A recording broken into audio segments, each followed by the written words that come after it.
Hai guys, welcome back to a day in my life. Sebagai ibu-ibu tinggal di desa yang ngejalanin bisnis skala internasional, yang selalu ngerasa waktu 24 jam itu kurang banget, dimana kita mesti pinter-pinter bagi waktu antara ngurusin kerjaan rumah dan urusan cari cuan di luar sana. Secara di rumah nggak ada ART ya guys, jadi semua harus dikerjain sendiri. Kayak gini nih, pagi-pagi habis sholat subuh biasanya langsung bersih-bersih rumah, nyapu rumah, ngepel, disambi nyuci baju di belakang. Selesai urusan beres-beres rumah, waktunya belanja ke pasar. Jarak dari rumah ke pasar itu sekitar 5 kilo, jadi ini saya nyopir sendiri. Nggak expect sampai pasar, ternyata hari ini masih kepagian banget. Jadi di pasar itu literally kelihatan kayak nggak ada orang sama sekali, gelap dan sunyi kayak gini. Siapa yang nggak takut coba?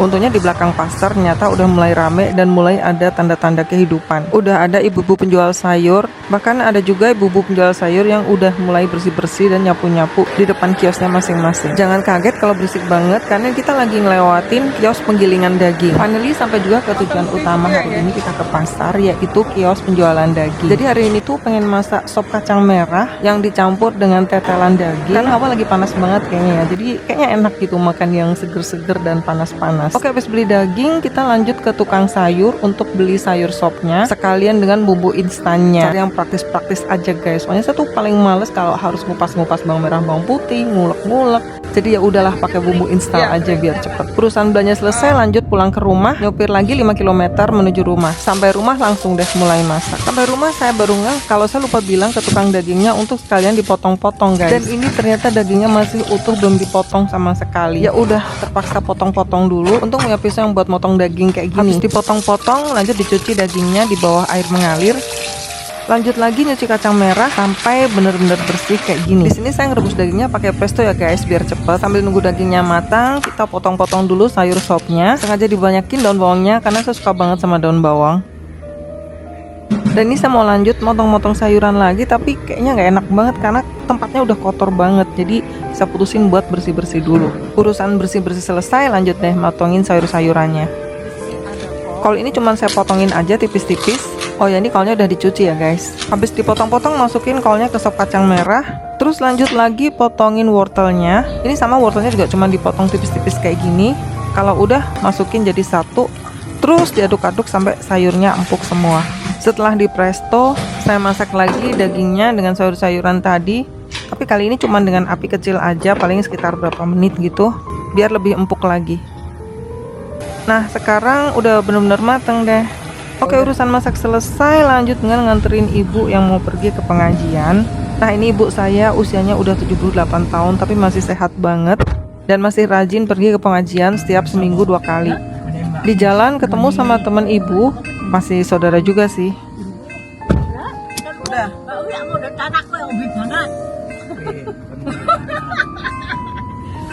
Tanah di mana? Itu sama Mbah Guru.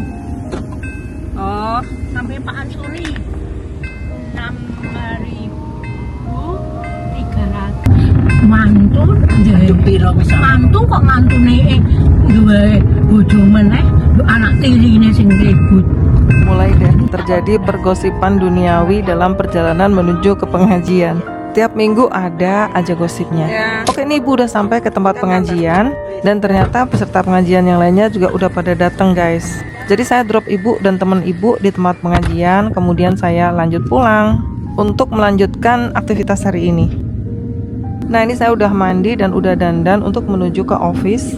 Office-nya nggak jauh kok, cuman sekitar 3 kilo aja dari rumah. Masih jauhan ke pasar daripada ke office. Oke, ini saya udah sampai dan ini staff-staff yang lagi pada kerja. Office kita nggak gede ya guys, karena karyawan kita juga cuma ada 4 orang.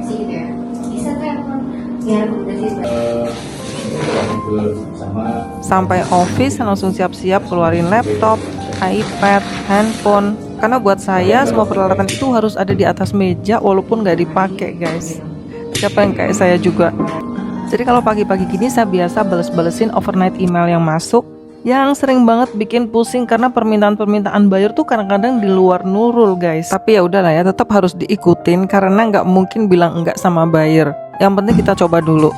Untungnya di kantor banyak tim yang bantuin sih. Jadi sebetulnya pusingnya juga nggak dipikirin sendiri, tapi dibagi-bagi sama tim-tim yang lain. Oke, kelar balas-balasin email dan meeting dengan tim untuk bahas permintaan-permintaan buyer yang kadang-kadang nggak masuk akal itu. Saya lanjut ke tempat produksi. Nah, ini gudang packing kita guys. Saat ini kita lagi ngerjain order Coffee Wood Dokju untuk market Eropa dan Amerika. Dan ini box-boxnya yang akan kita kirim ke Eropa dan Amerika. Order kita 2 kontainer 40 feet high cube dan ini belum selesai semua. Baru jadi sekitar 80%-nya, jadi masih kurang 20% lagi. Padahal target shipmentnya minggu depan. Udah dikejar-kejar buyer terus, tiap hari ditanya kapan selesai, kapan selesai. Oh ya, buat kalian yang nggak tahu apa itu Coffee Wood Dokju dan Coconut Root Dokju.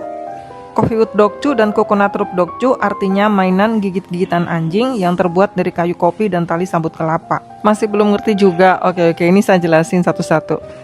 Nah, jadi kalau di Eropa dan Amerika itu yang namanya dogi itu kan diratukan banget ya sama pemiliknya. Nah, kalian tahu kan yang namanya dogi ini juga punya banyak kebutuhan sama seperti manusia. Salah satunya adalah mainan gigit-gigitan kayak gini. Terus kenapa terbuat dari tali sabut kelapa dan kayu kopi? Karena masyarakat internasional tuh saat ini sudah sangat aware dengan sustainability guys. Jadi mereka udah ninggalin produk-produk yang terbuat dari plastik dan beralih ke produk-produk yang berasal dari alam.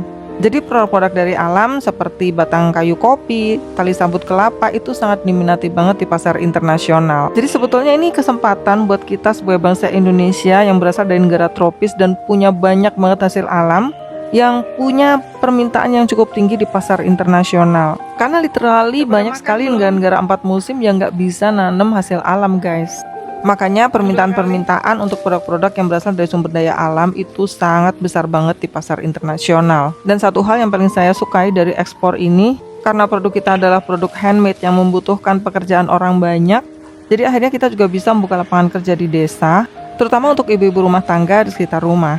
Nah, ini box-box yang udah siap untuk naik kontainer tapi belum selesai semua karena masih harus ditulisin SKU number, net weight, gross weight di packaging boxnya. Jadi kalau satu kontainer 40 feet high cube itu ada sekitar 1800 box. Jadi saat ini kita sedang ngerjain satu kontainer 40 feet high cube ke Eropa dan satu kontainer 40 feet high cube ke Amerika. Jadi coconut root dokjunya itu kita packing pakai plastik kayak gini. Lalu plastiknya kita sealer menggunakan mesin sealer kayak gini.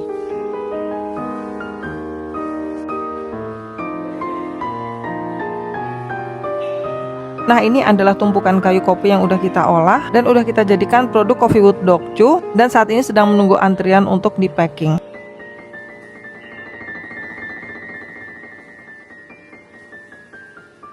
Oke, dari pabrik kita balik lagi ke office dan ini saya sedang persiapan untuk meeting selanjutnya.